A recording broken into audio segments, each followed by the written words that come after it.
material que será exibido para vocês me foi cedido pelo professor Ivo Gico Júnior, tá certo? Eu vou aqui apenas repassar para vocês e eu pretendo fazer nesse nosso diálogo aqui, né, duas abordagens. A primeira, noções gerais do que vem a ser a análise econômica do direito. E no segundo momento eu vou lhes mostrar como é que a gente aplica na prática isso daí. Essa aplicação prática, na verdade, ela é baseada no meu projeto de pesquisa, que eu estou fazendo junto à Universidade Católica de Brasília, no meu doutorado, onde eu faço uma análise econômica do direito acerca de um problema identificado na minha dissertação de mestrado. A dissertação ela não foi em AED, foi em jurimetria. Por quê? Porque eu fiz uso de dados estatísticos para poder chegar a alguns resultados. E a partir desses resultados a gente começou a ponderar do porquê ter chegado a esses resultados e essas indagações me levaram à construção de duas hipóteses que eu vou apresentar para vocês posteriormente. A ideia, na verdade, é para dar a vocês a dimensão do como você pode aplicar a análise econômica do direito. Muito bem. Essa nossa apresentação aqui, ela vai ter esses tópicos. Vamos falar sobre o que é a abordagem econômica do direito, o que não é a abordagem econômica do direito, os principais fundamentos teóricos. Vamos falar também sobre alguns exemplos aplicados ao direito de análise econômica e as conclusões. Tudo bem? Então vamos lá. Eu acredito que todos aqui têm alguma noção de economia, né? Afinal de contas, vocês são graduandos. Não sei se já tem algum já graduado aqui, não? Muito bem, temos aqui alguns graduandos e, por disposição curricular, com certeza os currículos de vocês nas faculdades têm a cadeira de economia, não é isso? No eixo fundamental, todo mundo aqui estuda economia, né? Sim ou não? Muito bem. E aí o que acontece? Essa economia que você é levado a estudar na academia, nada mais é do que digamos assim, uma apresentação muito sutil de algumas questões, de alguns conceitos operacionais e assim, você acaba nem lembrando depois, no decorrer do curso, que você chegou a estudar isso daí, não é? Muito bem. Então a gente precisa fazer daqui a pouco eu vou fazer uma consideração sobre economia, mas antes a gente tem que entender por que essa abordagem da AED ela é uma abordagem considerada uma abordagem alternativa. Ela não é, como eu posso dizer, reducionista, ela não tenta excluir nenhuma outra abordagem, ela é simplesmente um enfoque novo acerca do que vem ser o direito. É você fazer uso de instrumentais alheios ao direito para você estudar como funciona todo o complexo, todo o conjunto de normas que compõem o nosso ordenamento jurídico. E não apenas, né? Nós sabemos que há um corte epistemológico feito no direito, no século XIX, para justificar o direito como ciência. A ciência, de um modo geral, nada mais é do que a busca por uma verdade. Só que você nunca alcança essa verdade, você está sempre buscando uma teoria cada vez mais complexa e que explica a maior quantidade de fatos relacionados àquela verdade que você busca. Então, ao passo que a psicologia busca se aprofundar, né, no comportamento humano, do ponto de vista cognitivo, do ponto de vista comportamental, você tem a biologia estudando as questões da vida, de onde veio, para onde vai, e assim sucessivamente. Mas o direito não tem isso. Porque se eu fizer uma pergunta para vocês agora, vocês vão passar se perguntando, de agora até o resto da vida de vocês, qual é o objeto da ciência do direito. Aí você vai ter que dizer o que para mim? Que é o próprio direito. Bom, se é o próprio direito, então como é que eu vou explicar as verdades que eu estou buscando no direito? Aí vem o nosso querido Norberto Bobbio e diz, através da hermenêutica, né? E o que é hermenêutica? Nada mais é do que um singelo jogo de palavras. Ok? Muito bem. Então vamos lá. O direito pode ser abordado por duas perspectivas diversas, como provimento de justiça e como provimento de incentivos. Quando você fala do direito como provimento de justiça, você está encarando quais os aspectos do direito? O deontológico, que diz respeito ao quê? Os valores, né? Você tem o positivismo, que diz respeito ao quê? As normas. E você tem ao neoconstitucionalismo, sabe-se Deus o que significa, mas é uma coisa que inventaram agora, né? Para tentar aplicar a Constituição diretamente dos fatos sociais, né? Você já não vai ter mais hierarquia de normas, né? Isso é uma corrente de um pessoal, e eu até, me desculpe a expressão, alguns até desonestos intelectualmente, que defendem o fim da codificação e a aplicação das normas constitucionais. Né? Se dissesse para mim que o Brasil tem uma tendência de migrar para a Common Law, eu ficaria calado, tudo bem, mas não é isso. Né? O nosso sistema de normas é um sistema de normas hierarquizado, positivado e especializado. Por quê? Porque você parte de uma estrutura genérica que define os vetores que vão ser obedecidos e, na sequência dela, você tem um conjunto de normas que tende a cada vez mais se especializar.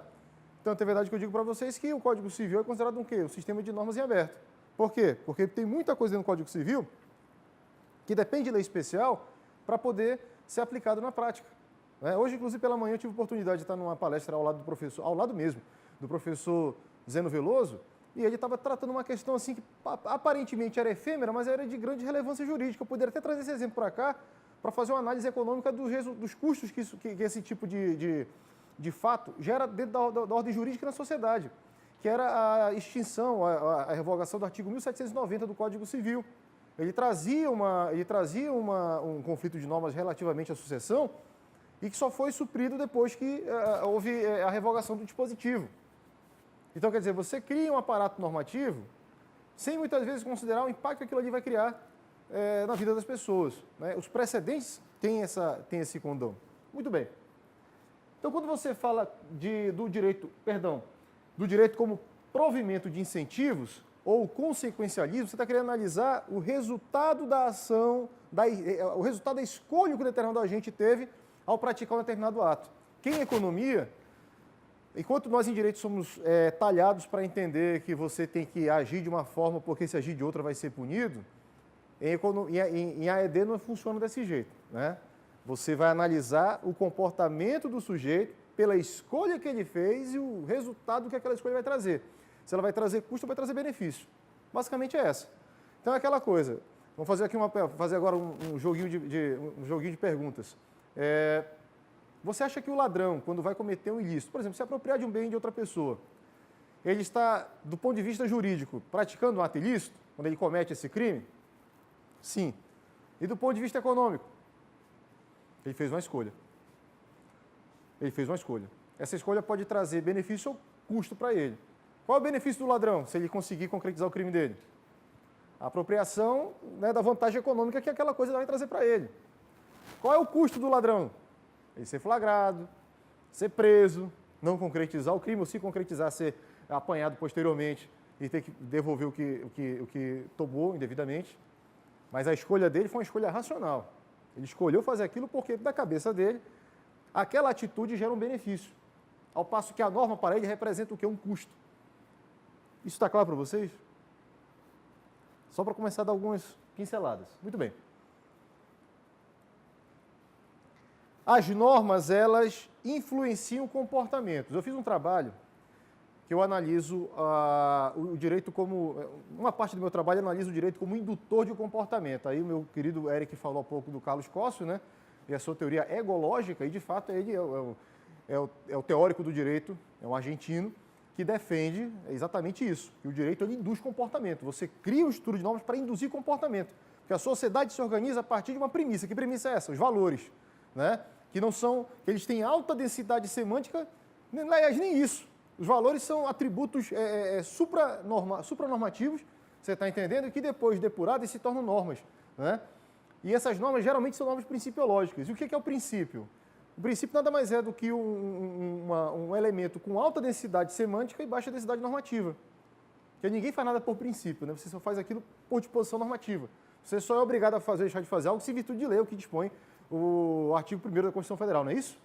Muito bem. Então vamos adiante. Quando você tem essa abordagem das normas, e quando você diz que a norma induz comportamentos, quer dizer o seguinte, que o legislador, que é escolhido, né, para atender os anseios da população, quando ele cria uma estrutura de incentivos, ou melhor dizendo, né, normas, quando ele cria um conjunto normativo, aquele conjunto ele tem por finalidade induzir um certo comportamento. Por exemplo, um exemplo simples.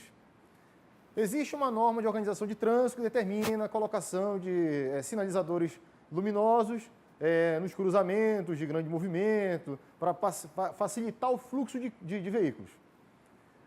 Qual é o comportamento que instrumento administrativo, ele gera no condutor do veículo e também no transeunte. Se o luminoso estiver vermelho, qual é o comportamento que vai induzir em você, que estiver dirigindo o carro? Parar o carro. Qual é o comportamento que induz para o pedestre? Atravessar a rua, tá certo? Quando está no verde, segue o carro. O pedestre tem que parar. Então, isso é um pequeno conjunto normativo de organização urbana que já define como você tem que se portar naquela circunstância. Isso está claro? Isso é indutor de comportamento. Agora, observe. As normas influenciam comportamentos. E o professor ainda acrescenta.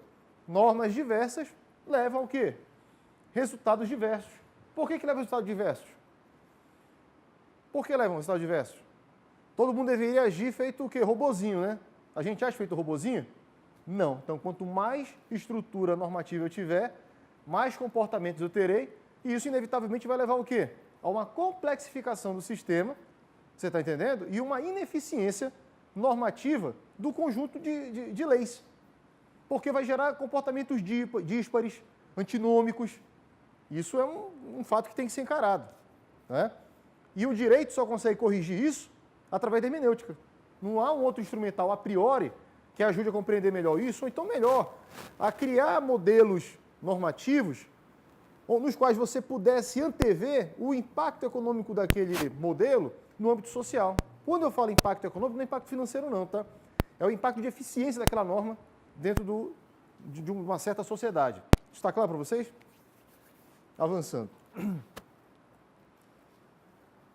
Eu me lembro que o professor Roque foi professor de Direito Agrário lá na UFAM, lá pelos idos de 93, 94, não sei se vocês conhecem. Ele é procurador de justiça, hoje está lotado, acho que na segunda Câmara Criminal, lá no TJ. Então, o professor Roque, ele disse que eu não me lembro se ele fez um mestrado ou um doutorado em Portugal. Mas eu me lembro dessa história pelo seguinte detalhe, que ele foi participar de um evento lá, e esse evento era sobre a questão do uso da água, né? Isso já há 20 e poucos anos atrás, já havia muita preocupação com a questão do uso da água, ou do abuso no uso da água. E aí o que acontece? A prefeitura em Portugal, em Lisboa, ela baixou um regulamento, baixou um instrumento normativo, definindo que você não poderia, por exemplo, lavar a calçada.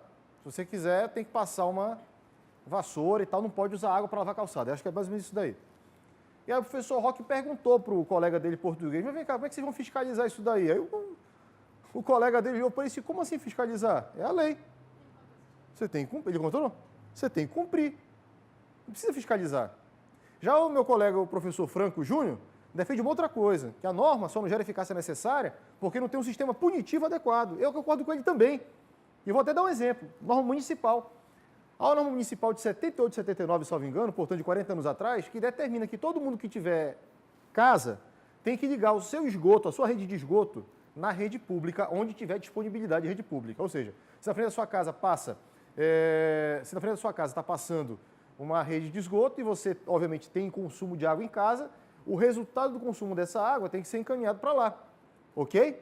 Aí você me pergunta, professor, e se eu não ligar a minha tubulação de água, na minha tubulação de esgoto na rede pública? O que acontece comigo? Nada.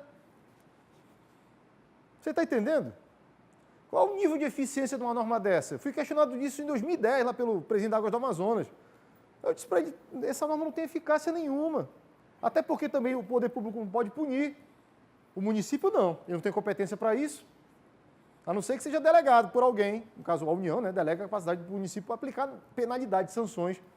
Você está entendendo? É uma questão de ineficiência. Eu tenho um dispositivo que prevê uma conduta, mas não prevê uma punição para o caso daquela conduta não ser atingida. E aí o que acontece? Eu te jogo na escolha, né? Você, por livre e espontânea vontade, por amor ao meio ambiente, você conecta a sua rede particular de esgoto na rede pública, ou então você escolhe não ligar, porque é mais barato, inclusive. Porque você vai ter que pagar 80% do seu consumo de água em esgoto. Não vai criar para si aquela angústia de saber que está pagando dobrado o consumo de água, sem saber aonde a metade daquela água que foi consumida está indo parar. Porque quando a gente usa água, ela entra no esgoto, a gente não vê mais a água, né? Então a gente está sempre achando que não consome, a gente tem a falsa noção de que não consome o suficiente e consome. Você está entendendo? E aí, quando chega a fatura para pagar o serviço de esgotamento, você não quer pagar porque você não está vendo o serviço. Ou pelo menos não sabe onde o serviço está sendo feito, né? Então você cria você tem essa reação quase que natural, porque nós somos dados a um sistema de trocas, né? O ser humano foi, a psique humana foi construída em cima de um sistema de trocas e de escolhas, né? Alguém lembra de um desenho animado da Disney, onde um guarda florestal joga um monte de peixe dentro de um lago, aí tem um urso já com um monte de peixe aqui no braço, aí na hora que o guarda florestal joga os peixes, ele larga todos que ele pegou para ir pegar os outros que estão na água de novo? É mais ou menos isso. É mais ou menos isso daí. A questão das escolhas. E, infelizmente, nós não temos um sistema normativo aperfeiçoado, estamos nos aperfeiçoando e a tendência é que nunca se aperfeiçoe o suficiente. Porque desde que o mundo é mundo e que as pessoas passaram a regular seus comportamentos, e já faz algum tempo, né? Se a gente tomar por base o Código de Hammurabi, há uns 4.000 anos pelo menos, né? Fora os mais antigos que não estão registrados. Que basicamente os regramentos eram verbais, né? Então você tinha dentro de um grupo um certo comportamento que era ditado e passado de geração em geração. Ele só passou a ser registrado à medida em que as relações sociais se tornaram mais complexas. Então, você vai procurar hoje esses almanaques científicos, eles vão falar para vocês que encontraram evidências arqueológicas das primeiras formas de caligrafia e que a caligrafia, na verdade, era um sistema de controle de estoque. Porque, à medida que as pessoas foram aperfeiçoando o sistema de trocas, se eu escolher ter sal, vou ter que abrir mão do meu trigo. Se eu quiser ter trigo, vou ter que abrir mão do meu milho. É a escolha, né? Então, à medida que essa relação ia se aprofundando, você acabou necessitando de mecanismos para controlar. Peraí, está sendo quantas espigas de milho daqui? A princípio você podia contar, mas à medida que o volume começou a aumentar, você teve que começar a criar o quê? Marcação, controle de estoque. Então você pegava uma fibra vegetal, fazia uns nós, e cada nó daquele representava uma quantidade X de algo que você tinha trocado. Como começou a ficar complicado fazer muito nó nas fibras vegetais, o pessoal começou a fazer registro em tiras de couro. Porque a tira de couro tinha uma vantagem em relação à fibra vegetal, ela durava mais tempo e não pegava fogo.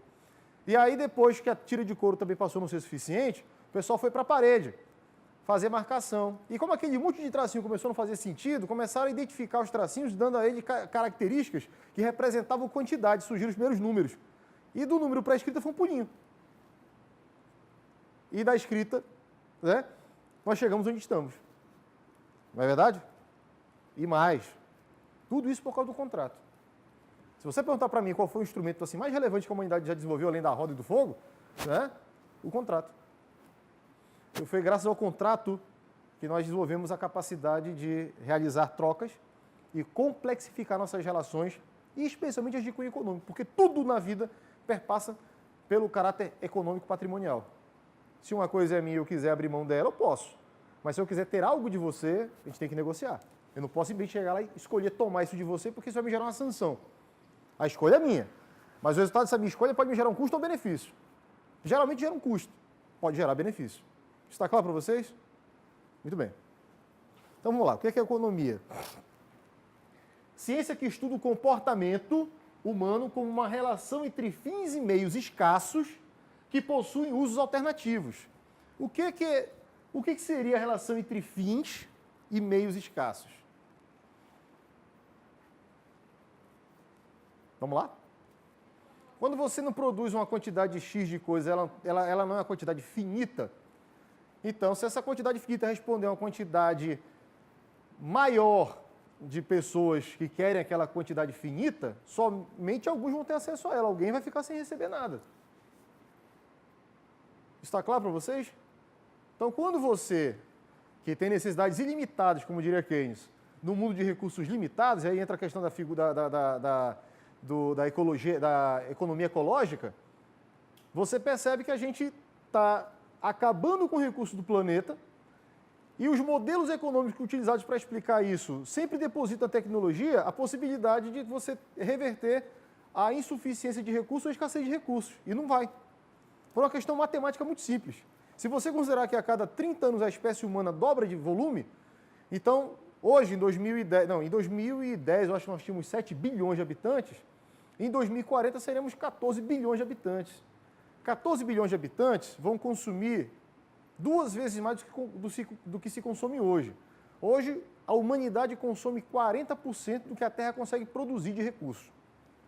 Isso estatisticamente falando. E em 2040, 80%. Beleza, ainda dá para sustentar a vida. E em 2070, como é que fica? E aí, partindo dessa premissa e desse crescimento em ordem geométrica, você vai ter o quê? 28 bilhões de habitantes no planeta, né? A demandar 120% do que a Terra pode produzir. Aí não dá mais. Aí você vai ter escassez e vai ter guerra, canibalismo, entre outras coisas. Acontece. Aí tem um experimento dos anos 70 feito na França por um psicólogo francês chamado Universo 27, quem quiser depois dar uma analisada. Ele fez exatamente o quê? Criou uma cidadezinha miniatura, encheu de ratinho. Só que ele encheu os ratos nas quantidades de água e ração que os ratinhos pudessem comer sem passar necessidade. A população de ratos começou a aumentar e as quantidades continuaram sendo mantidas as mesmas. O que aconteceu? Quando a ração e a água ficou insuficiente, os ratos começaram a se devorar, alguns passaram a ocupar patamares maiores dentro das maquetes de edifício, né? E os ratos mais fortes, mais gordos, os que tinham comido mais, ficavam em cima, os outros disputavam se espremiam embaixo. Negócio assim, sabe? Insano. Vale a pena você analisar isso. Tudo bem? Vamos lá. Então, de acordo com Keynes, a teoria econômica não fornece um conjunto de conclusões assentadas imediatamente aplicáveis à política. Ela é um método ao invés de uma doutrina, um aparato da mente, uma técnica de raciocínio que auxilia seu possuidor a chegar a conclusões.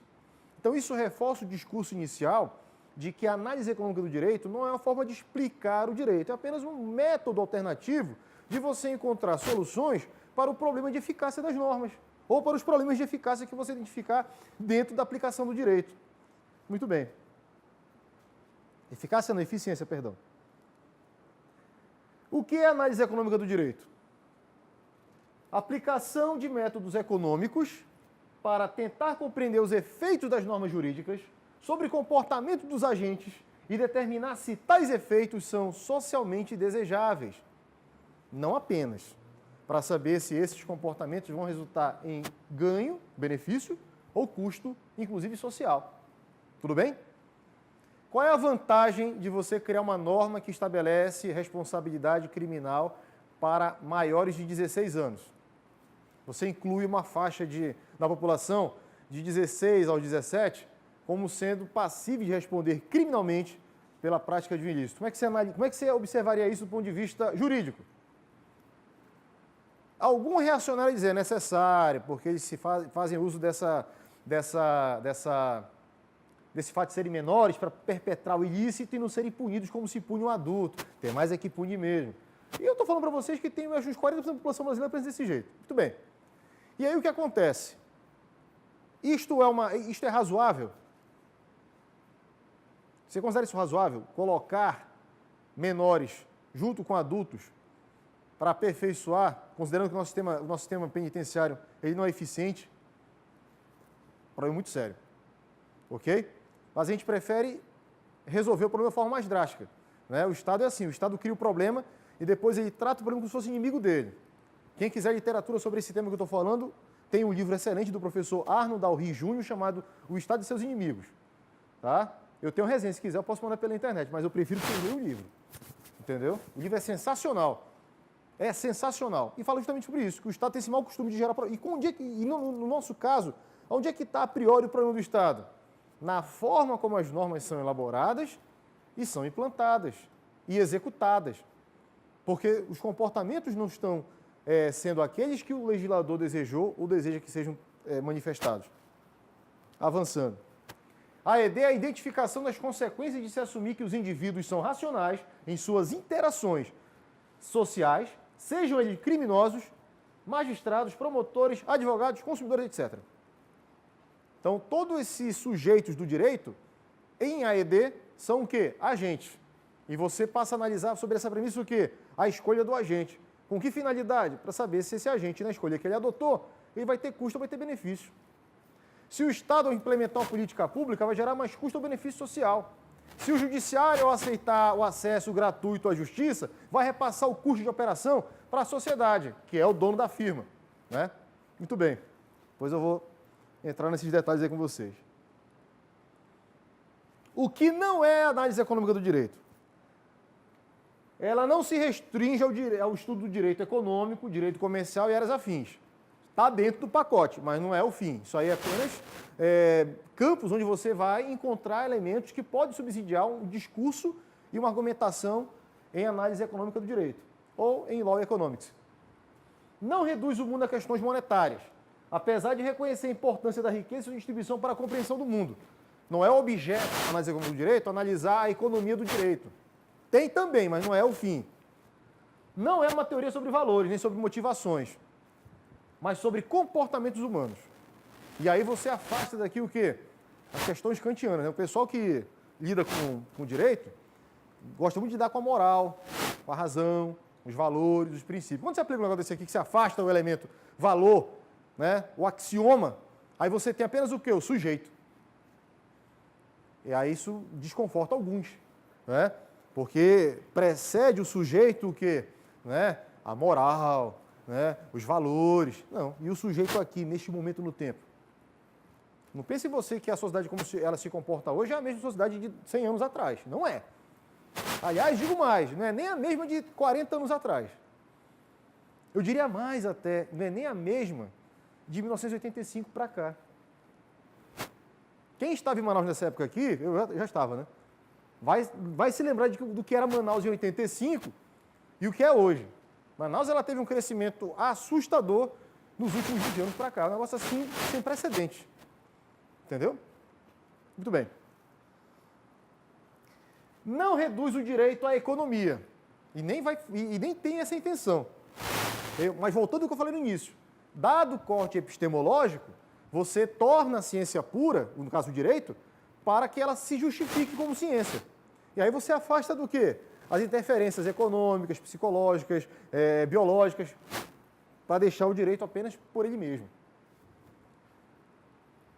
Ela ressalta, ao invés disso, a importância do direito em todos os aspectos da vida social moderna e, por último, não é a solução para todos os problemas, mas é um poderoso instrumental para a compreensão, avaliação e formulação do direito. Essa é a melhor parte. Fundamentos da análise econômica do direito. A natureza humana. Olha aí, o retângulo áureo. Não é isso o retângulo áureo do Leonardo da Vinci? É? Exato, o retângulo áureo. Esse retângulo aí tem a medida que bate com uma série de outros formatos no universo, né? Espiral de estrelas, espiral de caramujo, espiral do DNA, um negócio sensacional. É o retângulo áureo aí, não é isso? É o retângulo áureo, isso mesmo. Muito bem. O Homo economicus, né? O que ele é? Ele é um homem racional, ele possui inúmeros desejos ou necessidades humanas, ele possui recursos limitados, ou seja, ele está num ambiente onde não tem recurso para fazer tudo o que ele quer, busca alcançar seus objetivos por meio de meios adequados, dadas as suas limitações cognitivas, 2, a existência de custos, né, para adquirir informação. Tudo bem até aí? Quando eu busco alcançar o objetivo por meios adequados, eu faço porque eu não tenho conhecimento suficiente para isso. Isso é uma coisa muito normal. Porque, com certeza, quando o médico está com um problema jurídico, ele não vai contratar outro médico, não é verdade? Quem ele contrata? Um advogado. Não é? A mesma coisa, se eu ficar muito doente, eu vou procurar quem? Outro advogado? Tem que procurar um médico, né? Então, a minha limitação me faz ter que escolher contratar um profissional da área específica para tratar do meu problema ou para tratar daquilo que o meu conhecimento não permite que eu faça. Ok? Outra coisa, existência de custo para adquirir informação. Ou eu vou me formar em direito, ou vou me formar em medicina. O que é mais barato? Direito. Qual o retorno? Onde é que eu tenho mais retorno? Sendo médico ou sendo advogado? Ou sendo juiz ou promotor? Ou sendo ministro do TSE? Aonde? Pensem bem, hein?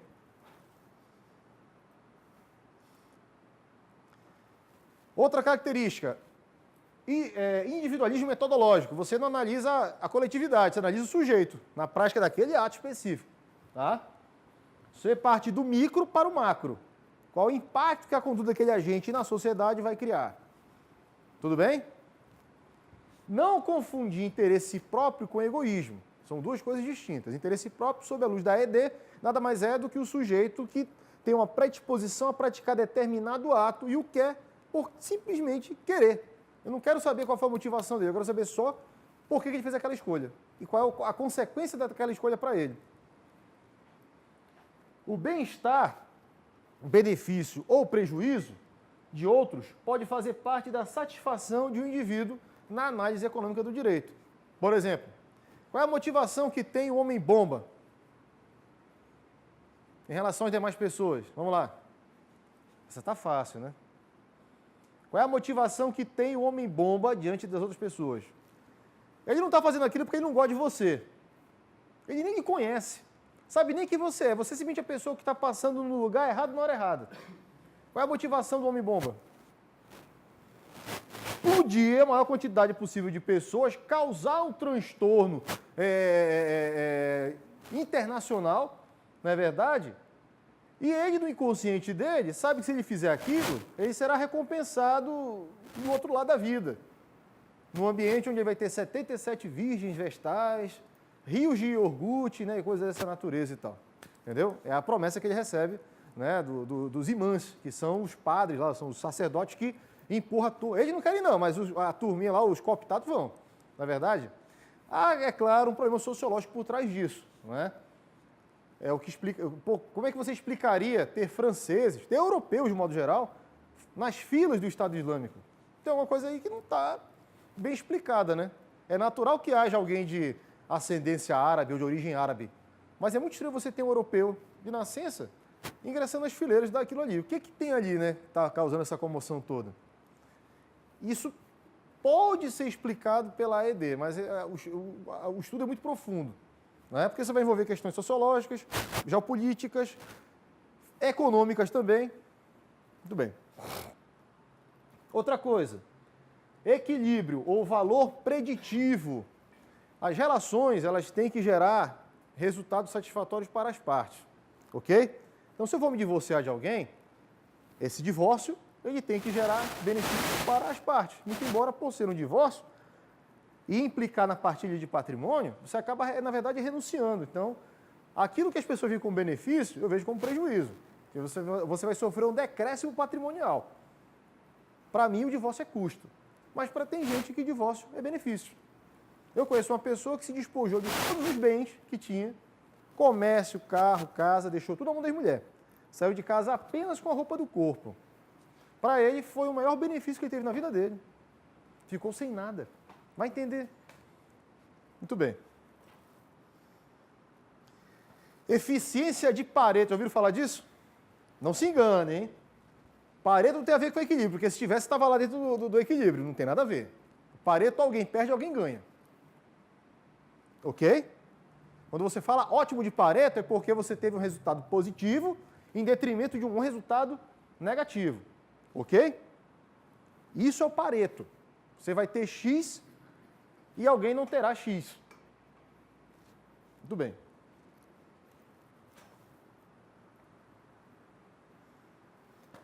Muito bem.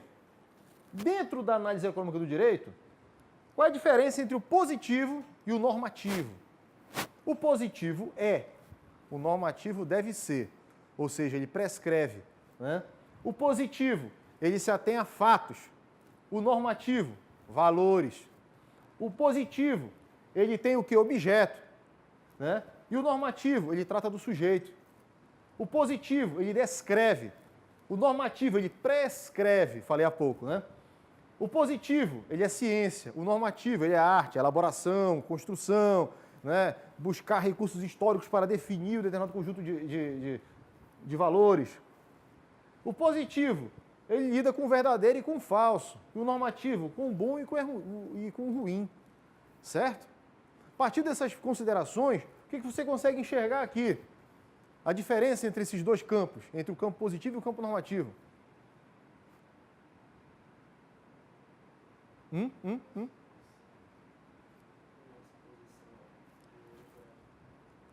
Aqui você tem o quê?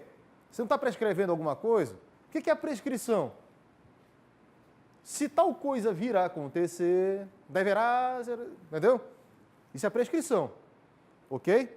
E a positivação? Isto é, ok? Emitir cheque sem fundo. O que é? Sabendo que não tem fundo e passando para terceiro para obter vantagem indevida. Artigo 171 do Código Penal, estelionato. Conjunção carnal sem autorização de outra pessoa.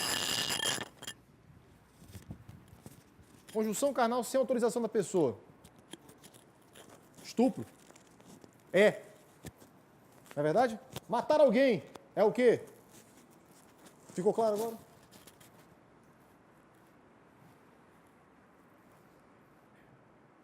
Muito bem.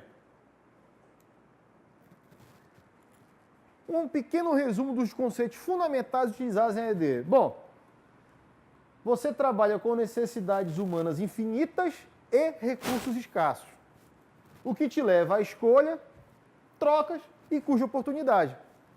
O que é a escolha? É o seu ato em definir o que você quer fazer. E a troca? Quando eu falo em trade-off, o que é trade-off? Perdas e ganhos. Ok? Eu vou estar perdido ou vou estar ganhando, perdoe o gerundismo, se eu fizer aquela escolha. Qual é o custo de oportunidade que eu vou estar enfrentando se eu decidir escolher algo que vai exigir de mim alguns custos e se eu tivesse utilizado isso de outra maneira, teria tido um outro resultado? Isso é muito bom na hora de você definir estratégias para quê? Para você entrar com determinado tipo de ação. Você entendeu? O colega me ligou agora no fim de semana, pediu para tirar uma dúvida. Ele estava com um problema, ele advoga para um condomínio, e nesse condomínio, os condôminos que estavam lá, eles entraram com uma ação judicial, os condôminos que estavam no exercício da administração do condomínio, eles conseguiram eles conseguiram assumir a administração depois de ter ajuizado uma ação, ok? Muito bem. Aí veio um outro grupo de condôminos e entrou com uma medida para afastar os efeitos da primeira medida, com o mesmo juiz. Gerou um conflito de decisões. Meu colega disse, o que eu faço? Bem simples. O juiz revogou a decisão anterior? Não. Embargo de declaração. Doutor, o senhor revogou? Não. Outra coisa, para garantir efeito suspensivo no embargo, para essa ordem dele não produzir efeito, você tem que atacar aquilo que está te lesando. Embarga porque já pede efeito suspensivo. Agrava e pede efeito suspensivo lá no agravo e manda sustar essa decisão porque ela está conflitando com a outra. Isso é o quê? Uma escolha estratégica. Ele vai ter um custo nisso daí? Vai, mas o resultado para ele será muito mais proveitoso, né, se ele utilizar esse caminho. Ou seja, elaborar um agravo e um embargo. Só que, como ele advoga para o condomínio, haviam pessoas que haviam votado e que, na maioria, concordavam com a atual gestão. O que é que ele fez, então? Recurso de terceiro, interessado. Eu fui escolhido, tenho que ficar aqui. É um negócio meio complexo, mas a saída era embargar para parar o efeito da decisão e agravar para desfazer a decisão. Muito bem. Isso é um exemplo aí de escolha. Outra coisa, preferências individuais. Essas preferências levam você também a escolhas. Vou cometer um crime, eu vou matar alguém hoje ou não? Né? Vou matar. Aí eu tenho que maximizar a minha razão. Né? De que forma eu farei isso? Está claro para vocês? Agora vou fazer um exemplo menos drástico. Vou vender meu carro. Vai me gerar algum benefício? Muito provável. De que forma eu vou fazê-lo? Maximização racional. Ficou claro para vocês? Muito bem. Os incentivos. Isso aí que é a cereja do bolo, né? Você já deve ter ouvido falar de estrutura de incentivos, né? É um conjunto, né, de elementos que te estimulam, te induzem a praticar determinado ato. Né? Ou seja, vai induzir um comportamento individual, esse comportamento em interação com o outro poderá gerar um equilíbrio de forças, só não sabemos se isso será eficiente ou não. Por quê? Porque a eficiência ela pressupõe uma análise de que o indivíduo está tendo benefício, está tendo um custo com a escolha que ele adotou. Tudo bem?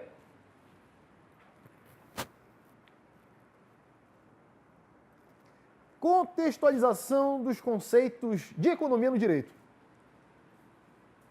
As normas elas existem no direito. Em AED, são os incentivos, que correspondem ao quê? Custos e sanções. A escolha são opções. Os comportamentos são condutas. E os equilíbrios são a consequência social. O que é a consequência social? O ato que eu pratico tem repercussão social. De alguma maneira vai ter. Eu tenho que saber só se essa repercussão é benéfica ou não. Se ela gera benefício ou gera custo. Exemplo. Voltando a falar da questão do esgoto. Eu fiz um trabalho em 2009. Na verdade, era um trabalho para apresentar lá no mestrado, e esse trabalho exigia que nós apresentássemos uma política pública focada em economia regional. Aí me ocorreu que a cidade de Manaus tem apenas 10% da sua extensão, da sua dimensão, atendida por rede de esgoto. Então, se eu tenho 500 mil domicílios, somente 50 mil eram atendidos com rede de coleta de esgoto. E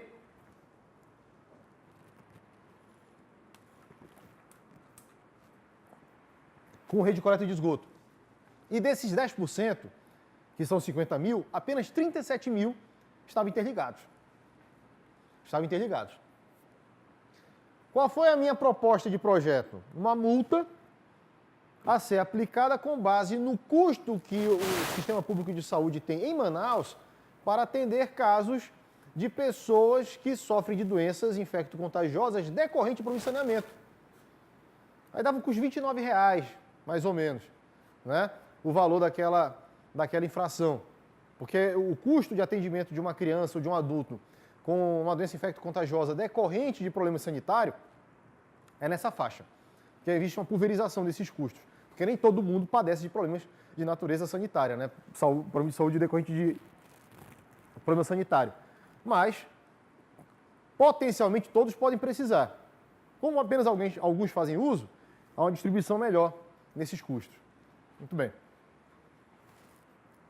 Qual é a consequência social, então, meus caros, de não ligar a minha casa na rede de esgoto, por exemplo? Eu vou estar contribuindo potencialmente para que alguém venha adquirir alguma doença infecto-contagiosa, aumentando os custos de operação do hospital, custo de transação do hospital, e possivelmente estimulando o poder público a querer majorar imposto exatamente para cobrir esse custo que está aumentando. Tudo bem?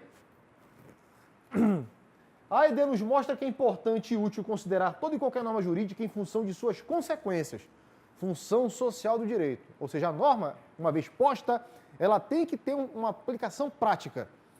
A exemplo disso, função social do direito, temos a função social da propriedade.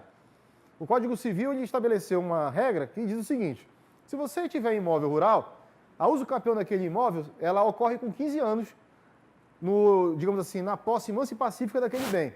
Mas se você, antes disso, der destinação socioeconômica para aquele imóvel que você está ocupando, esse prazo de 15 cai para 10.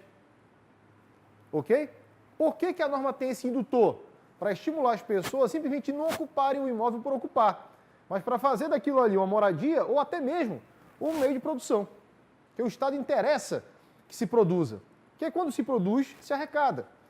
Não é à toa que o governo federal foi bonzinho e estimulou as empresas, aos trabalhadores informais, a ir para a formalidade. Nada mais é do que um mecanismo para você captar imposto, simplesmente. Tá certo? A eficiência dessa política de trazer para o campo de ação da arrecadação do governo empresas que trabalham com o sistema de circulação de dinheiro é exatamente essa: aumentar a tributação. Aumentar o alcance, aliás, aumentar a arrecadação. Tributação não, aumentar a arrecadação. Eu me expressei errado. Então, em direito penal, quando você, hipoteticamente, pensa dessa maneira, você aplica uma medida de desestímulo para aquela prática, você está fazendo isso com o pensamento econômico. Se eu aumentar o custo de transação para o criminoso, eu vou desestimulá-lo a praticar. Está claro para vocês? Tipo as multas de carro. Se eu aumentar o valor das infrações, as multas aplicadas às infrações, eu vou induzir os motoristas a dirigir com mais prudência. Para diminuir o quê? Quantidade de acidentes, mortalidade. Isso é pensamento econômico aplicado ao direito. Eu vou estimular uma conduta, eu vou desestimular uma conduta, aumentando ou diminuindo os custos. Está claro? Acho que foi bem claro isso aí, né? Direito do consumidor, por exemplo. Projeto de lei obrigando a extensão de novas promoções a consumidores antigos. Qual é a finalidade disso? Qual seria a finalidade social disso daí? Princípio da isonomia? Não estou falando de direito, estou falando de economia. Bora, gente. Eu dei o exemplo agora, dei 2 aqui. Por que esse exemplo? Qual é a finalidade desse exemplo? Isso aqui é só um exemplo, não estou dizendo que... Quando você elabora um projeto de lei obrigando a extensão de promoções novas a consumidores antigos. Vou dar um exemplo, telefonia celular. Ano passado eu fiz um plano, estou com um plano X dentro da minha faixa de consumo, e aí a Thaís, 2 meses depois, vai lá, faz o mesmo plano e sai 20% mais barato que o meu. Por que não me ofereceram essa vantagem quando eu assinei o plano? Você está entendendo? Então, para evitar esse tratamento não isonômico entre os consumidores e para permitir que todos usufruam dessas vantagens, você cria um mecanismo de norma para induzir o quê? Para inibir o quê, perdão, melhor dizendo? Essa deslealdade na relação de consumo praticada pelo fornecedor de serviço. Tudo bem?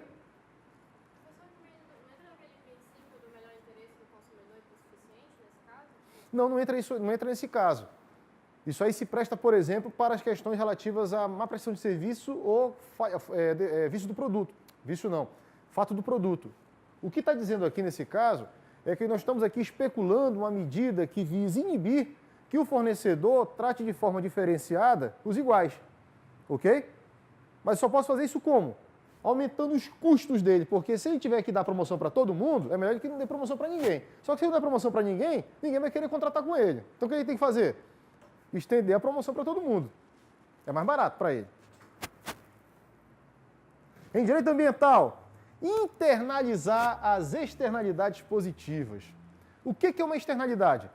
Ele é um fator abstrato que eu não tenho como contabilizar, ou como precificar, ou como estimar, porque eu não tenho parâmetro que me permita fazer isso. Por exemplo, ignorância. Ignorância, ele é um fato concreto ou uma externalidade? Externalidade. Eu não tenho como medir a ignorância das pessoas, certo? Mas eu tenho um colega meu no doutorado que ele está criando um modelo matemático para mensurar a ignorância, só isso, para mensurar a ignorância do agente no ato de escolher ou não um plano de previdência privado. É bem um negócio bem... Só que este projeto ele tem outras aplicações, porque no momento que eu crio um modelo para estimar o grau de ignorância das pessoas, a pessoa não é apenas ignorante no ato de escolher um plano de previdência privada. Ela pode ser ignorante na escolha de uma série de coisas. Porque ignorância, no caso, seria a falta de conhecimento que me leva a ter que me socorrer, às vezes, de um profissional que nem tem toda essa expertise para me dizer para que lado eu tenho que ir. Aí eu tenho um problema de agente principal. Certo? Muito bem.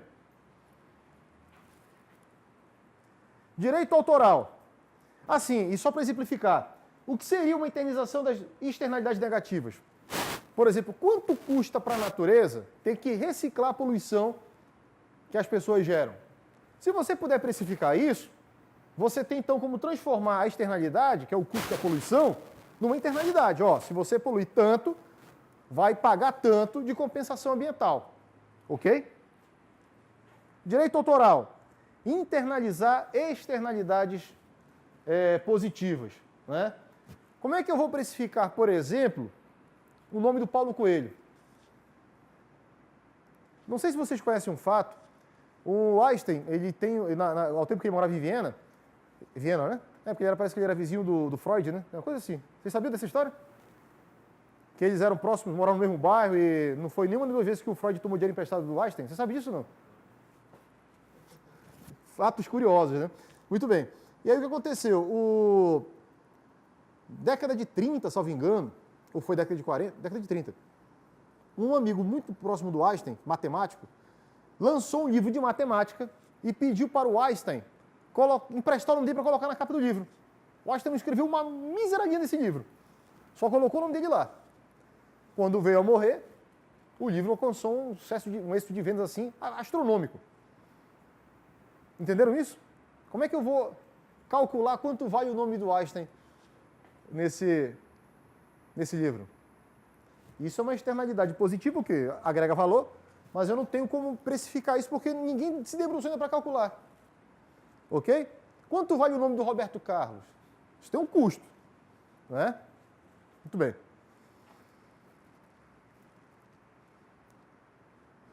No direito civil, controle do preço da gasolina, aluguéis e outros produtos, como aconteceu o quê? No Plano Sarney. E eu espero que nunca mais o façam. Porque toda vez que o Estado interfere na matriz econômica e inventa de criar uma nova matriz econômica, que nem uma ex-presidente brasileira, você enfrenta problemas das mais variadas ordens. Porque o Estado não pode querer controlar aquilo que se controla por conta própria. Ele pode, no máximo, pretender regular para evitar abuso do poder econômico. Eu estou de acordo. Mas vai até aí. E você evita o abuso do poder econômico criando mecanismos de incentivo para que ele não se manifeste. Ou criando mecanismos de desestímulo para que ele não se manifeste. Tudo bem? Beleza. Em direito administrativo, exame de ordens, cursinhos preparatórios são o quê? Para que serve?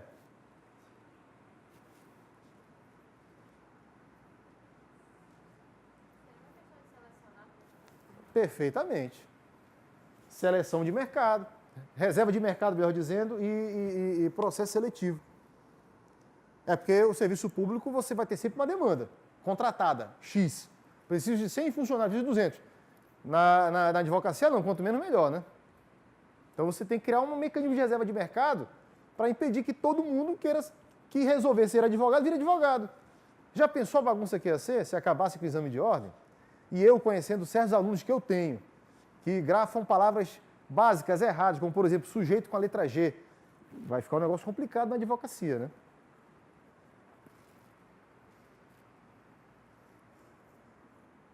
Processo civil. Juízo de admissibilidade em tribunais superiores. O que eu estou querendo dizer com isso? Se os tribunais superiores criassem mecanismos mais rígidos para admitir recursos, você com certeza desestimularia a parte a recorrer e com certeza aumentaria a propensão dela em querer fazer acordo, porque ela saberia que a chance de êxito num recurso seria demasiadamente o quê? Remota. Porém, depois do que nós vimos ontem no julgamento do TSE, qualquer coisa é possível no Brasil. É possível você, por exemplo, seccionar um dispositivo da Constituição para impeachment um presidente, né, garantindo direitos políticos. É possível também você ignorar pelo fato de que o ladrão do porco não foi visto com um porco nas costas, né, por isso mesmo não pode perder o mandato. Está claro para vocês? Juiz de admissibilidade. Direito comercial. Arrendamento mercantil em dólar. Eu não sei quem se lembra desse fato, mas quem aqui era nascido. Quem aqui era nascido em 99? Vocês deviam ser bem pequenininhos, né? Alguém aqui tinha mais de 10 anos em 99? Porque se não tiver, eu não vou nem contar a história. Não, né? Deixa para lá. Mas só para ressaltar que em 99 o governo brasileiro controlava a flutuação do dólar, liberou a flutuação. Aí a especulação veio para cima, né? Mas era necessário. Porque se não fizesse isso, o Brasil ia se tornar um país, um país com pouco atrativo para investimento. Então, se você desvalorizasse a moeda brasileira, era uma forma de você alavancar investimentos. Isso deu certíssimo, graças ao nosso glorioso, maior de todos os presidentes que esse país já teve, Fernando Henrique Cardoso. Não é não, doutor Eric? Ele tinha uma equipe fenomenal, ok? Muito bem, né? E aí o que acontece? Ele conseguiu criar um ambiente de negócio no Brasil excelente. O que o Lula fez quando sucedeu foi simplesmente navegar nos mares do Fernando Henrique Cardoso. Ok? No primeiro mandato foi excepcional. A coisa começou a pegar do segundo em diante. Aí não deu mais para voltar. Quer dizer, mais ou menos, né? Conseguimos reverter. Ainda estamos ali meio que na corda bamba, mas, enfim. E aí, quando liberaram o dólar, muitas pessoas tinham contratado veículos, compra de veículos, com arrendamento mercantil. E o arrendamento mercantil, ele tem a cláusula dele vinculada ao dólar. Então, quando o dólar em uma semana dobrou de valor, quem estava com dívidas com o carro, dobrou a dívida. Foi um negócio assim, sabe, inesperado. Muitas pessoas ingressaram com ação e tal, não sei o quê. Alguns conseguiram reverter, outros não. Mas no final das contas, o STJ acabou entendendo que quem comprou o carro tinha mais é que ficar com prejuízo mesmo e dane-se. Quem quiser consultar isso, veja as súmulas 263 e 293 do STJ. A 263 está revogada, tem que procurar na internet para localizar. Aí depois você lê, aí você diz, mas professor, eu não entendi. Eu vou te explicar. Aqui na 263, todo mundo que tinha feito o contrato de leasing para comprar carro, desnaturou o contrato de leasing. Então era compra e venda a prazo, sendo compra e venda a prazo, a cláusula que reajustava o contrato com base em dólar tinha que ser afastada do negócio e aplicar um reajuste que fosse mais benéfico para o consumidor, que você colocou ainda agora aqui, daí por suficiência. E aí, substituiu a cláusula de reajuste com base na variação cambial pelo INPC, ponto. Passado 3 anos, salvo engano, o STJ decidiu a mesma questão, já dizendo o contrário. Se você comprar carro financiado pelo leasing, é leasing. Foi isso que ele fez. E sabe que você comprou? Pague a dívida. Não foi você que escolheu o carro? Não foi você que escolheu a quantidade de parcelas? Problema seu. Você entendeu? É a decisão salomônica. Decisão salomônica. Só que é levado a efeito, né? Porque Salomão, quando decidiu cortar a criança ao meio, ele voltou atrás quando a mãe entregou. Não, leva a criança. Aí disse, não, essa aqui deve ser a mãe. Aqui não, aqui o cara mandou cortar a criança no meio. Você entendeu? Negócio horroroso. Quem quiser ter referência sobre isso que eu acabei de falar, basta chegar na Bíblia, Livro dos Reis, 2, versículo 16, se não me engano, né, que trata disso. Muito bem. Bom, ramos da ED e outras áreas.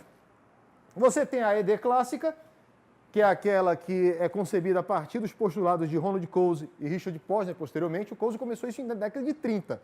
Nos anos 60, ele escreveu um primoroso artigo, O Problema do Custo Social. Quem quiser entender a ED tem que ler esse artigo. Não vai ser, eu recomendo a leitura, não. Tem que ler. Eu estou sendo assertivo na minha afirmação. Tem que ler. Você só vai entender a ED. É como se esse artigo fosse o manual de instruções da análise econômica do direito. Tem que ler. O Problema do Custo Social, Ronald Coase, que é o economista premiado com o Prêmio Nobel, né, e criador da teoria da agência. O cara é sensacional, teoria da firma também, pode ser. A ED institucional já é a aplicação da ED dentro das instituições. Né?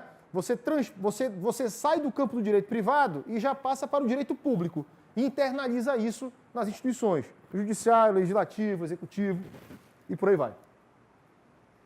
Teoria da escolha pública. A teoria da escolha pública está mais voltada à questão da ciência política. Mas eu posso dar um exemplo. Quando você define uma política pública para estimular, sei lá, o não consumo ou para desestimular o consumo de cigarro. Então você elabora um conjunto de normas que preveja sanções ou restrições para que as pessoas tenham cada vez menos acesso ao cigarro. Perpassa por aí. Agora, você também tem que criar um modelo matemático para prever se aquela norma, no médio e longo prazo, ela traz mais benefícios do que custos. Que, a priori, desestimular as pessoas a fumar é um barato. Você diminui os custos de transação da rede de saúde pública. Mas e com relação à produção, ao emprego? Como é que fica? Você vai aumentar a quantidade de pessoas desempregadas? Aí você está diante de um problema de custo social. Teoria da escolha. Análise econômica do direito e normas sociais ou sociologia. Aí você tenta, aí você já passa de um discurso jus econômico e abrange o sociológico, que é exatamente o que? O impacto social da norma no meio. Será que legalizar as moradias edificadas em favelas ou áreas de invasão vai trazer mais custo ou benefício para o poder público, para a sociedade? Será que se eu der um título definitivo para uma pessoa que invadiu uma terra, desapropriando aquela área de terra, eu vou estar estimulando alguma coisa? Posso aumentar a arrecadação de IPTU. Por que o poder público não legaliza isso? É uma questão muito simples. Eu tenho que desapropriar. Eu posso baixar um decreto desapropriando, para o interesse público. Posso depois, então, fazer o cadastramento daquelas pessoas e dar o título para elas. E a partir dali elas serem devedoras de quê? De IPTU. Aumentando a arrecadação do município, por exemplo.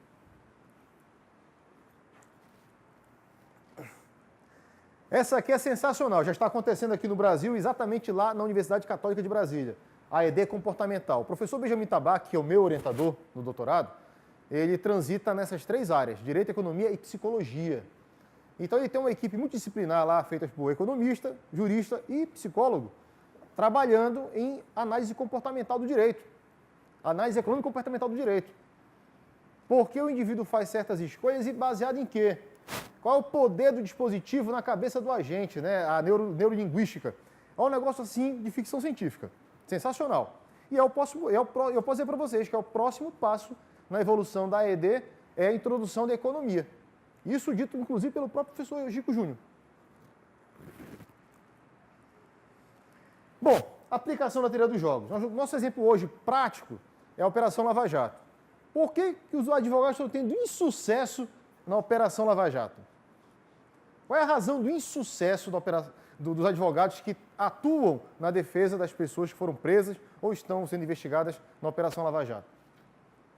Porque se você trabalhar com o direito tradicional, você não vai conseguir o resultado desejado. Porque os procuradores estão trabalhando com teoria dos jogos. Teoria dos jogos é aquela que pressupõe que dois ou mais sujeitos estão disputando um resultado que seja mais favorável, usando estratégias, e essas estratégias não podem ser conhecidas do outro. A dizer, se eu vou delatar, o que eu vou delatar os outros não podem saber. E ganha mais quem delata primeiro. Tanto que o Joesley levou isso a ferro e fogo, e antes de delatar, fez investimentos na Bolsa e na compra de dólares, né?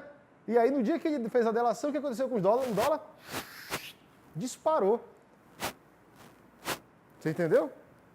Tem teoria dos jogos na movimentação dele? Claro que tem.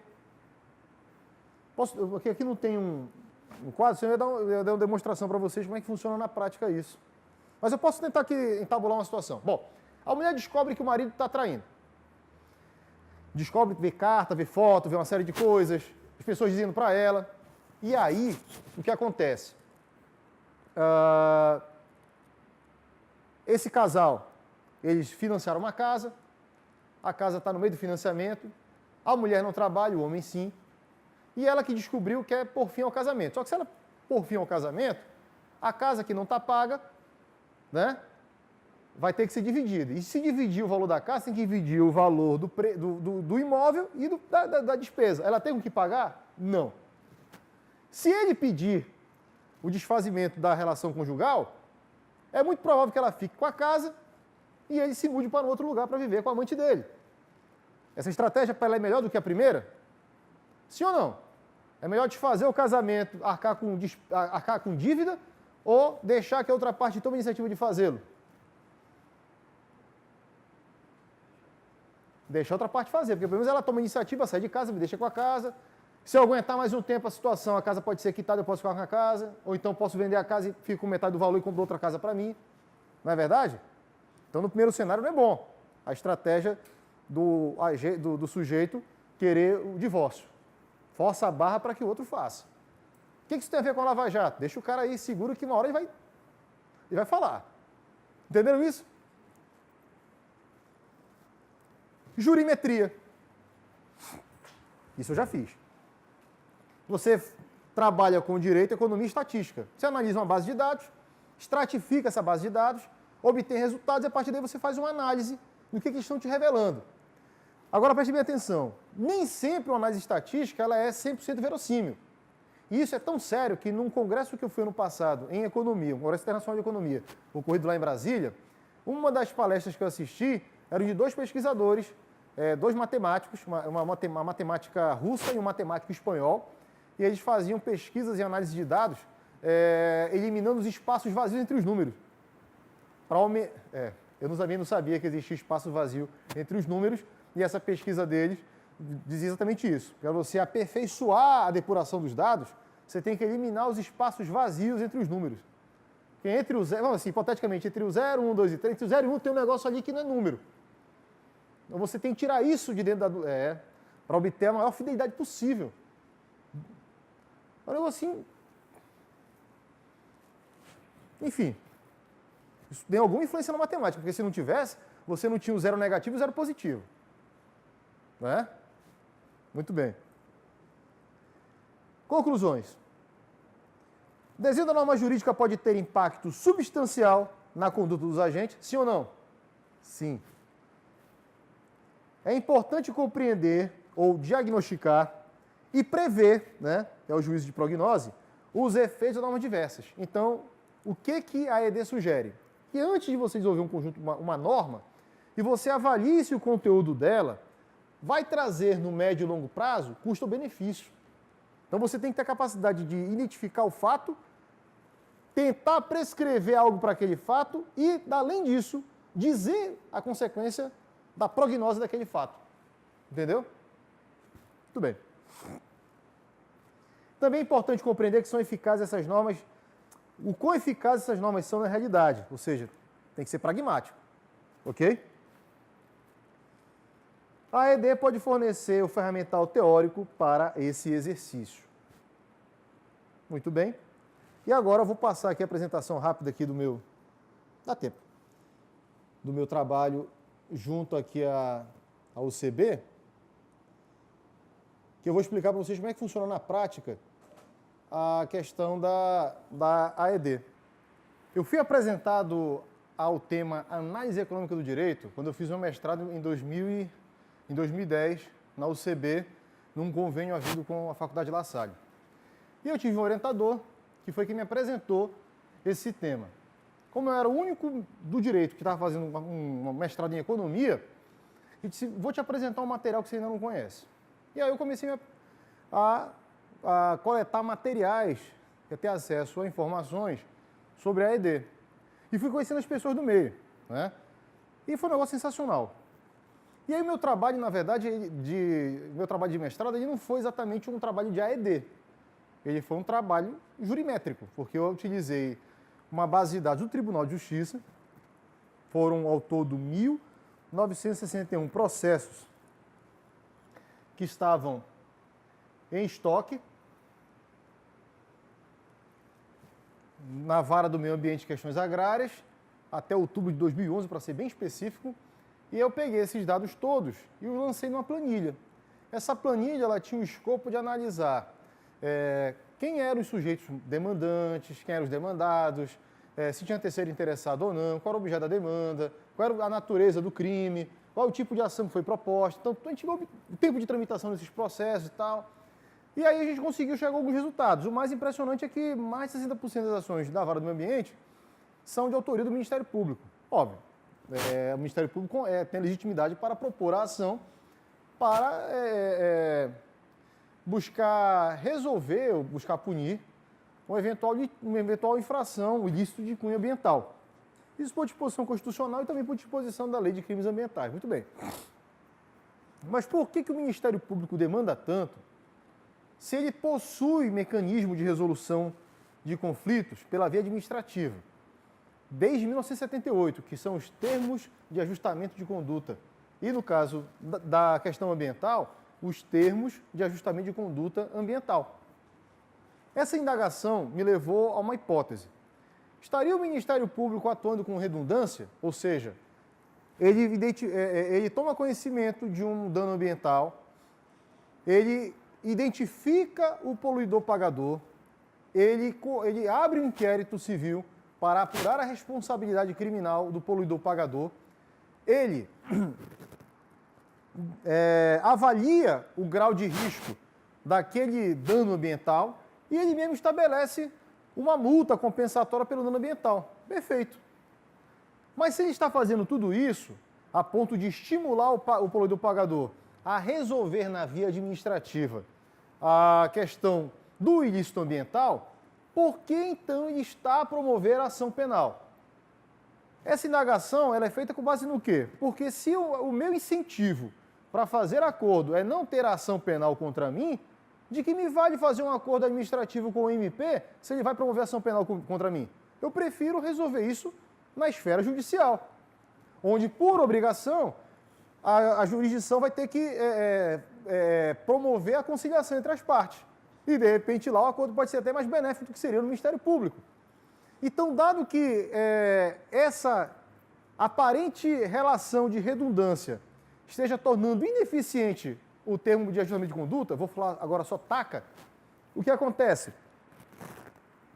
Eu estou, por outro lado, também desestimulando o poluidor pagador a firmar acordo administrativo, jogando esse conflito jurídico para dentro do judiciário, aumentando o estoque de ações do judiciário, e toda vez que você aumenta o estoque, o que acontece numa empresa? Aumenta os custos. Estoque alto é custo alto. Não é verdade?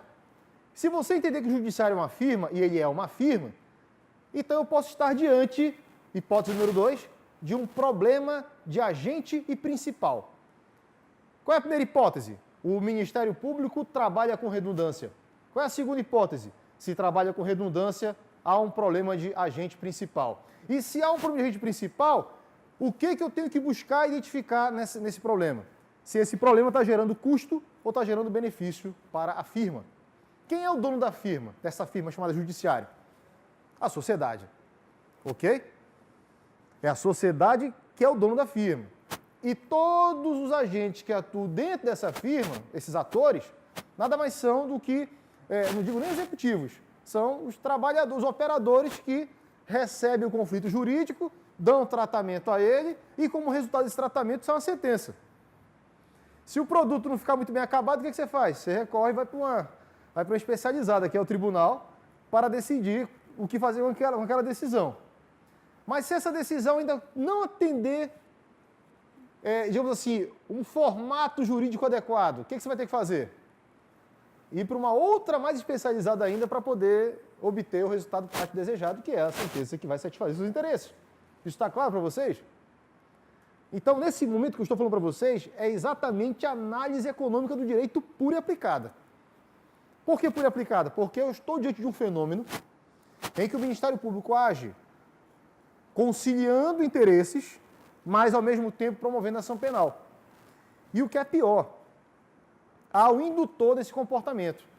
Recentemente o STJ entendeu que o Ministério Público não pode abrir mão de promover ação penal, mesmo que ele faça o acordo, porque ele não pode se afastar do princípio da inafastabilidade da ação penal, que é o princípio pelo qual o Ministério Público se subordina a ter que promover ação penal para qualquer ilícito que ele veja, inclusive roubo de melancia, de chocolate, de shampoo. Você entendeu? Isto aí, meus caros, é um problema sério de ineficiência normativa. Por quê? Porque eu estou fazendo um princípio que não tem alto grau de... não tem densidade normativa, produzir como se o fosse. Isso é uma distorção. Se eu chegar a demonstrar isso daí, a minha tese está comprovada. Que o comportamento redundante do Ministério Público aumenta em custo de transação para o Judiciário. E tem que se afastar do quê? Desse princípio. Por quê? Porque aí você atribui mais razoabilidade e mais autonomia para o MP para ele celebrar os acordos. E não promover ação penal. Porque ninguém quer ser processado, não é verdade? Mas o crime ambiental, que é o crime de mera conduta, ele precisa realmente submeter o sujeito a responder o crime ambiental? Vou dar um caso aqui para vocês. Eu era chefe do Jurídico de Águas do Amazonas de 2008 a 2010. E nos fundos da empresa, havia uma parte do terreno da empresa, bem no fundo, tinha uma casa com gerador de energia. Esse gerador era acionado toda vez que a Manaus Energia ela faltava com a energia. Como o serviço é contínuo, não pode parar, é essencial, faltava a luz, o gerador entrava em ação, mantinha as bombas funcionando, ninguém sabia que tinha faltado luz na cidade. Faltava água na cidade. Muito bem. A não ser quando havia as paradas programadas. Só que toda vez que há uma parada programada é para manutenção. Uma vez por ano é feito isso. Muito bem. E aí o que acontece? No lado de fora desse muro, havia uma faixa de calçada muito larga. O que aconteceu? Invadiram essa faixa de calçada. Os moradores, umas pessoas invadiram lá, aproveitaram o muro da empresa que fizeram no fundo da casa e construíram laterais e tal, enfim, ficaram morando lá. Quando o gerador entrava em ação, o que acontecia? O barulho, a trepidação, afetava as casas que estavam coladas no muro. O que os moradores dessas casas fizeram? Foram no MP denunciar a empresa por poluição sonora. Aí eu tive que falar para o promotor me deve amar, a empresa está aí funcionando há mais de 20 anos, isso é uma invasão que tem ali, o gerador já estava lá, e eu acho assim, impressionante o sujeito reclamar de uma coisa que ele está dando causa. Tecnicamente, o senhor está punindo o suicida por ter comprado, o senhor está punindo o fabricante da arma por ter ajudado o suicida a se matar. Tanto lugar para o cara invade exatamente atrás do meu gerador, e o senhor quer que eu tiro, que eu faça o que o gerador coloque abafador sonoro no gerador, só vai aumentar os meus custos, não fizemos acordo, virou ação penal. Porque eu sabia que se fizesse acordo lá, ia virar ação penal do mesmo jeito. Entenderam isso? Então, para reduzir os custos do meu empregador, resolve lá adiante. Isso foi uma estratégia de A&D. Ok? Muito bem. Então, esse meu trabalho aqui, está aqui, ó. Estou citando aqui a decisão da STJ. Processo penal, recurso especial, crime ambiental, ação penal, rejeição da denúncia, assinatura de taca, ausência de justa causa não configurada, ilicitude da conduta apontada como delituosa não afastada. A assinatura do taca firmado na esfera administrativa entre o MP e o suposto autor de crime ambiental não impede a instauração da ação penal, diante da independência das instâncias, devendo ser considerado seu eventual cumprimento, quando muito, para fins de redução do quanto das penas a serem impostas. Pô, bicho, você tem o judiciário trabalhando contra ele mesmo. Eu acabei de falar do problema para vocês aqui. Pô, se eu tenho taca, pô, você vai no Ministério Público do Trabalho, você faz um taca e acabou, meu amigo, não tem ação civil pública. Agora você vai no Ministério Público Estadual, você tem a porcaria de uma ação penal pela frente. E o pior, respaldado pelo STJ, que é a maior instância em matéria de lei federal, infraconstitucional, melhor dizendo. Isso está claro para vocês? O que essa decisão estimula? Por favor, meus caros, me digam. O que ela induz? Também, o comportamento negativo, né? Não fazer acordo. Mas o que gera também? Para cada crime ambiental eu vou ter um taca, provavelmente, mas com certeza o quê? Uma ação penal. Retrabalho, aumento dos custos de produção do judiciário, porque quem é que paga as custas desse processo ambiental? O MP não paga. A sociedade. Através da repartição de receitas aí que é feita constitucionalmente e tal, e é uma parte destinada para o Estado, e o Estado repassa isso para o judiciário, que não tem receita própria, não é verdade? Você paga a conta no final da conta. Ok? Muito bem. Então, o que eu pretendo aí, efetivamente com esse trabalho? Só para pegar aqui as conclusões. Deixa eu ver aqui.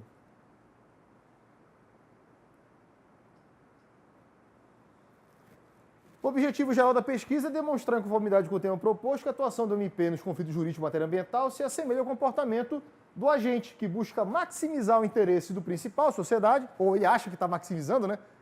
Ou quanto mais ação penal eu promover, mais eu vou, né?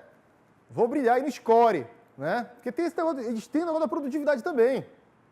Você já pensou, minha gente, se tivesse passado aquele projeto de lei que remunerava o auditor da Receita Federal pela produtividade? Eu ia para as montanhas, minha gente. Negócio insano. O cara ia encontrar cabelo em ovo. Ontem mesmo tive um problema, vou até citar aqui rapidamente. Eu passei ontem à tarde na delegacia porque um cliente meu foi fiscalizado por um fiscal da área do consumo e o fiscal, para justificar um ato ilegal dele, levantou uma norma que é aplicada ao Conselho Regional de Medicina. E o cara é do PROCON. Ele disse que ele estava autorizado por lei a fazer a apreensão do equipamento que estava lá daquele, mas o senhor não é fiscal do CRM, o senhor nem da Vigilância Sanitária é. O senhor não vai levar isso daí, eu vou. E se eu não deixar o senhor levar? Eu vou dar voz de prisão para o senhor. Aí o caldo engrossou. Chamei o OAB, chamei Polícia Civil, chamei Polícia Militar, só não chamei o Corpo de Bombeiro, mas eu era capaz de ter chamado também. Ok? Podia ter chamado a Polícia Federal, porque no momento que o sujeito que exerce uma atividade estadual está se miscuindo numa norma que assevera direitos para quem exerce a atividade na área médica, ele está incorrendo uma infração de cunho federal. Não é?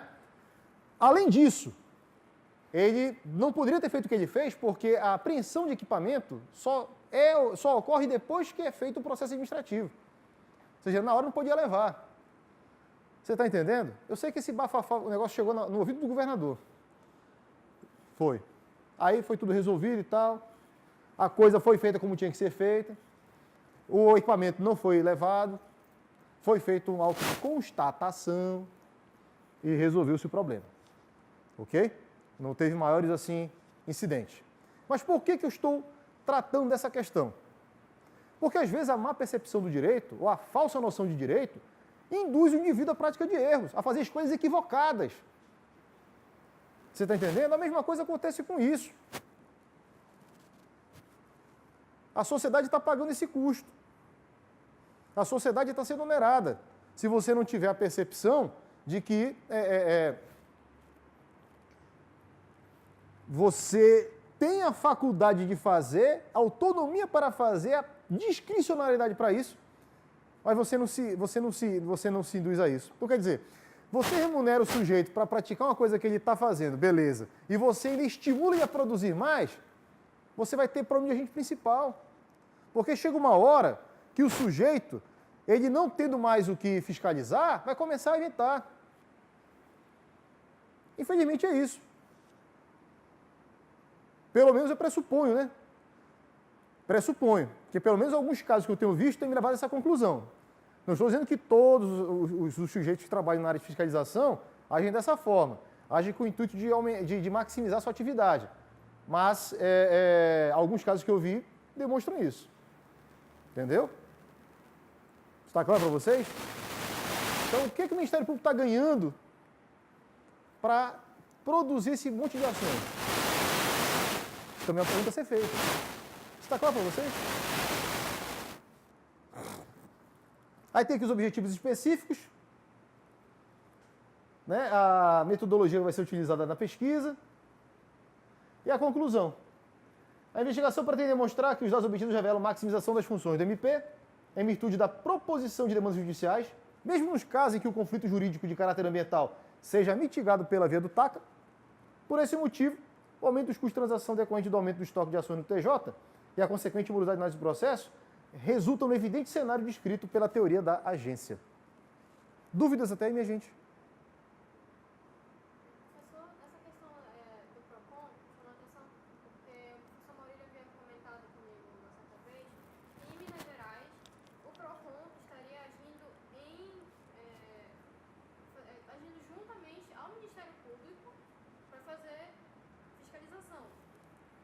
Certo. Seria seríssimo. E que o Ministério Público de lá, inclusive, estaria até criando, se não me engano, uma comissão específica do Ministério Público para fiscalização. Vamos lá. O Ministério Público aqui ele atua por matérias, né? Uma delas é do consumidor. Não é irrazoável que o MP queira criar uma comissão para tratar do tema relativo ao cumprimento das normas do direito do consumidor. Eu acho razoável. O que me preocupa? Sob esse mesmo argumento, o sujeito chegar e fazer apreensão de alguma coisa ali na hora. Ele não pode fazer isso. Não pode apreender. Por quê? Porque a apreensão de propriedade particular só por meio de decisão judicial. A não ser que o que você esteja ali seja produto de um crime. Se não for produto de crime, aquilo tem que ficar exatamente ali onde está. Você entendeu? O que também tem que ser feito? O Ministério Público se esquece. Mas aí não pode só perseguir. No caso do consumidor, a primeira regra é orientar. Você dá um prazo para a pessoa se adequar. Se a pessoa não se adequar no prazo, aí você vai aplicar a sanção. Não pode chegar lá e chutar tudo, e se eu vou levar isso aqui, eu sou do Ministério Público, eu posso fazer. Não é bem assim que a banda toca. Creio que eles não vão também chegar a esse ponto. Mas a primeira finalidade dos órgãos de controle, especialmente na área consumerista, é orientar. Olha, o senhor deixou de colocar aqui o Código de Defesa do Consumidor, o senhor não colocou a placa indicando o telefone do PROCON aqui, o senhor tem que fazer isso, eu vou dar um prazo aqui de 5 dias para o senhor regularizar isso daí. Se o senhor não fizer, eu vou ter que aplicar uma multa. Este é o trabalho. Mas qualquer fiscal faz isso. Quando eles passavam ali na Miranda Leão para fazer vistoria das placas das lojas que ficavam por ali, dos estabelecimentos comerciais, primeiro passou lá fazendo notificação. A placa está irregular, prazo de 30 dias para ajustar. Se você em 30 dias não ajustasse, aí fazia o quê? O auto de infração, olha. Eu vim aqui lhe advertir, o senhor não cumpriu, agora eu vou aplicar a sanção contra o senhor, ponto. É assim que a coisa funciona. Ah, porque eu posso pegar um carrinho do vendedor de fruta ali e levar. Quem tem que levar é a vigilância sanitária, porque a permanência daquele produto ali, que é orgânico, que alimenta, pode contaminar e contagiar, tem que ser retirado ali. Tá aí com muita razão. Você fecha uma cozinha, essas coisas atrasam a saúde, sim. Ok? Agora, porque a sua vitrine, sei lá, está numa cor que não é adequada e o sujeito vai lá e quer levar a vitrine, ou o MP passou, não gostou, e isso aí não funciona desse jeito. Tudo bem? Perguntas? Bom, minha gente, eu espero que de alguma forma esse nosso encontro tenha contribuído aí para o enriquecimento de vocês nessa área, ou pelo menos atiçado a curiosidade de vocês. Espero que Deus me dê a mesma força de vontade que vocês estão tendo para estar aqui no sábado à tarde, né, ouvindo essa nossa pequena explanação sobre o tema. Fico à disposição de vocês e do clube, né? O Érico já me apresentou algumas questões do clube que eu achei super interessante, a gente meio que pensa igual. Mas o importante de tudo isso daqui que nós conversamos é exatamente o quê? é que vocês, primeiro, entendessem efetivamente o que é AED. E eu pudesse passar para vocês, na prática, como a gente aplica a AED. Nesse caso específico, eu estou tratando de um problema de AED, por quê? Porque eu identifiquei um comportamento que ele pode ser comparado a um comportamento de uma teoria econômica, e agora eu busco saber, nessa comparação, se o meu objeto de estudo está produzindo os mesmos efeitos previstos na teoria econômica. Então eu estou fazendo isso aqui, eu estou usando o instrumental de um para explicar o outro. Isso é AED. Tudo bem, minha gente? Se precisarem de alguma... Eu acho que o Eric... Vocês têm um grupo do Clube Juricaba? Me insira lá no WhatsApp que a gente dá umas recomendações de literatura. A minha literatura hoje recomendada... Recomendada não, eu exijo que vocês leiam, é exatamente O Problema do Custo Social. The Problem of Social Cost. Esse artigo você tem tanto em inglês, aliás, você tem em várias línguas, né? Esse artigo é clássico. Basta você digitar no Google que já aparece lá em PDF para você ler e tal. Sensacional. Tudo bem? É isso aí, minha gente. Obrigado, boa tarde para todo mundo aí, viu? Fique com Deus aí.